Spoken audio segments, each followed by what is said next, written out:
Today I want to answer the question for you, should I go gluten-free? I had a friend that called me the other day. She said, okay, I don't know what's wrong with my daughter. She has tummy pain, and I think I need to go gluten-free. Will you meet me for lunch? So we met for lunch, and I listened to her tell me about the doctors couldn't figure out what's going on.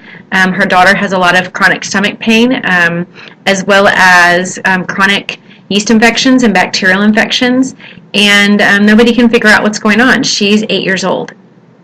So I said, well, let's back up the truck a little bit. Let's not immediately go gluten-free, because going gluten-free is a huge lifestyle change. I do recommend it because of the health of our environment and the food supply that we have. But that's another story for another day. Here's what I recommended, and actually it worked, by the way. So what I recommended is take a step back and to look at the pattern. And the pattern is she's also a picky eater. She's not hungry a lot. She doesn't have a big appetite.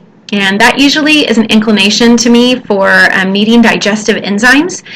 If you are, or your child can swallow, I would highly recommend the Enzymatica Digest is the name of it. You take it every time you eat something, 3 times a day minimum, with food.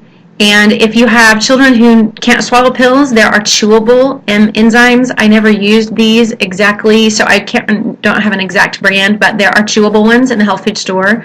Make sure they are dye-free and all natural. And you start with 1 with each meal and go up to 2 or 3 if necessary if you're not getting a benefit yet. But there should be immediate relief in some of the cramping, tummy pain, or difficulty going to the bathroom with the digestive enzymes. The second thing I would add would be a probiotic. A probiotic is very important for the health of the gut. If you don't have one and you're not taking one, I highly suggest it. I'd find one in the health food store that has multiple strains and a high concentration. Again, if there are chewable ones and other alternatives for younger kids, if you need to really pound probiotics in them, you can use kefir or yogurt.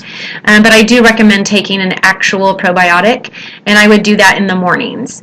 If you need to, you can do it twice a day, in the morning and evening, but for sure in the morning. The third thing that I asked her to look at is a stomach acid problem. My daughter in particular had low stomach acid, and we had to supplement with apple cider vinegar, which sounds like, oh my goodness, how did you get apple cider vinegar into your child? She was 3 at the time when we discovered her low stomach acid. We actually found some capsules of apple cider vinegar, and so I broke open a capsule and put some in applesauce before she ate every meal. They do have Bragg's makes apple cider vinegar drinks now with grape juice and other things that are really delicious if you can get your kids to drink those while they eat. A good stomach acid test.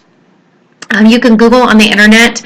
You drink, I think, about 4 ounces of water with a teaspoon of baking soda in it and see how many minutes it takes you to burp.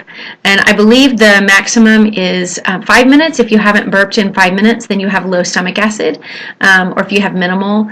But a lot of times the indigestion that we hear about today is really because of low stomach acid.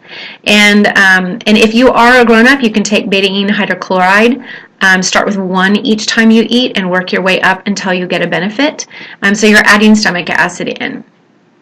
Those are the 3 things that I think are the most important to start with for my friend. The other is to really address the level of infection. If it's bladder infections that are reoccurring, you can use D-mannose would be the product. You could also do apple cider vinegar internally as well as an external sitz bath, and that really helps take care of that bacteria. If it's a yeast infection, I would really up the probiotic as well as take a Jernigan nutraceutical product called Yeast Ease and add molybdenum, which is a trace mineral, with it because it helps with the yeast die-off. Those things really took care of the problem for my friend. Long term, there might be some issues with food or the kind of food you should be eating or the diet. In the short term, I always say get the low-hanging fruit. Do the things that you can do that you know are easier to achieve that will give you benefit so that it encourages you to do the hard things. If you can't get relief in the short things, then it's harder to make a giant adjustment like a gluten-free life. But in the short term, the low-hanging fruit would be going all organic on your produce. If you have a local farmer's market or a grocery store section, you can get organic produce. Take out processed food and dyes, preservatives. So shop in the natural section of your grocery store. Make your own granola if you need to. Just take out the processed fast food and see if that also gives relief to and the health to the gut.